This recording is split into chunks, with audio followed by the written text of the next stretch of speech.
ভাইও এরকম কারেন্টটা নাই কেন? আর কারেন্টটা তো গেছে 2-3 ঘন্টা হইছে, আপনি তো কারেন্ট এখন পর্যন্ত দিলেন না। তো কারেন্টটা যদি দিতেন তাইলে আমি আপনার আইসক্রিম খাওয়াম, একটু কারেন্টটা দেন। তো আমি আসলে দুপুর বেলাতে টিউশন শেষে যখন বাসায় গেলাম, তখন গিয়ে দেখি যে বিদ্যুৎ নেই। এরপরে লং টাইম বিদ্যুৎ না থাকা আমি মজা করেই আঞ্চলিক ভাষায় আসলে ভিডিওটা করেছিলাম এবং বিদ্যুৎ অফিসে কল দিয়েছিলাম। তো আমি আমার আন্টিকে জিজ্ঞেস করলাম যে কতক্ষণ হয়েছে বিদ্যুৎ গিয়েছে। তো আন্টি বললো যে 1 ঘন্টা। তারপর আমি ভাবলাম যে হয়তো চলে আসবে।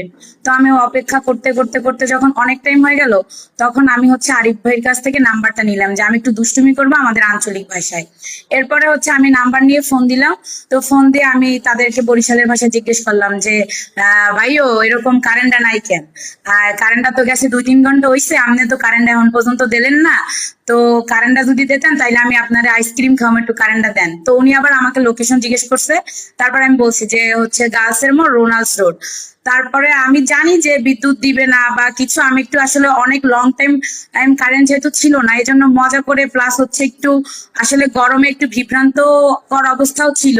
পাশাপাশি মানে একটু অস্বস্তিকর বা অসুস্থতাও ফিল করছিলাম। তো ওই জন্য এক প্রকার আর কি একটু মজা করে বা তাদের সাথে একটু টিটকারি মারার জন্যই আমি আসলে কলটা দিয়েছি।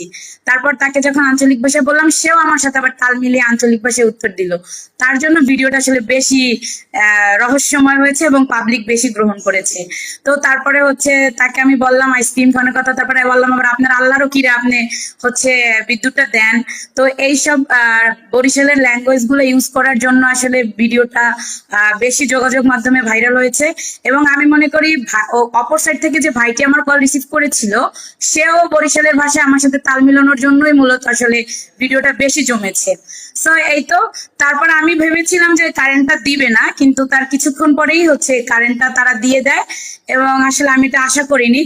তো ভিডিওটা আমি আমার ফেসবুক পেজে শেয়ার করি এবং সেখান থেকে হুট করেই বিভিন্ন পেজে এবং সেখান থেকে ন্যাশনাল টিভি চ্যানেল পর্যন্ত নিউজটা হঠাৎ করেই ভাইরাল হয়ে যায়। অবভিয়াসলি খাওয়াবো। আমি এর জন্য এটাও ভিডিও দিছি যে ভাই আপনি যদি আমার ভিডিওটা দেখেন তাহলে একটু আমার সাথে যোগাযোগ করেন।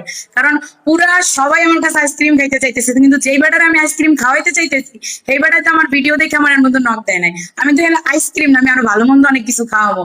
কিন্তু বিষয় আমি চাইছিলাম আজকে তার সাথে যোগাযোগ করব, কিন্তু ভাইয়া বলছে যে এটা তো অভিযোগ নাম্বার, এক এক সময় এক একজন রিসিভ করে, সুতরাং যে উনি যে রিসিভ করবে এরকম কোনো কথা নাই। এই জন্য আমি আর ওই নাম্বারে কল দেই না, বা জিনিসটা অন্যরকম হতে পারে এই জন্য দেই নাই। কিন্তু আমি একটা ভিডিও আবার পোস্ট করেছি বরিশালের ভাষায় যে ভাই আপনি যদি ভিডিওটা দেখেন তাহলে আমার লগে ইমিডিয়েটলি যোগাযোগ করেন, আমি আপনার আইসক্রিম না আরো অনেক কিছু খাওয়াবো। তো আশা করি যদি সে দেখে তাহলে অবশ্যই যোগাযোগ করবে।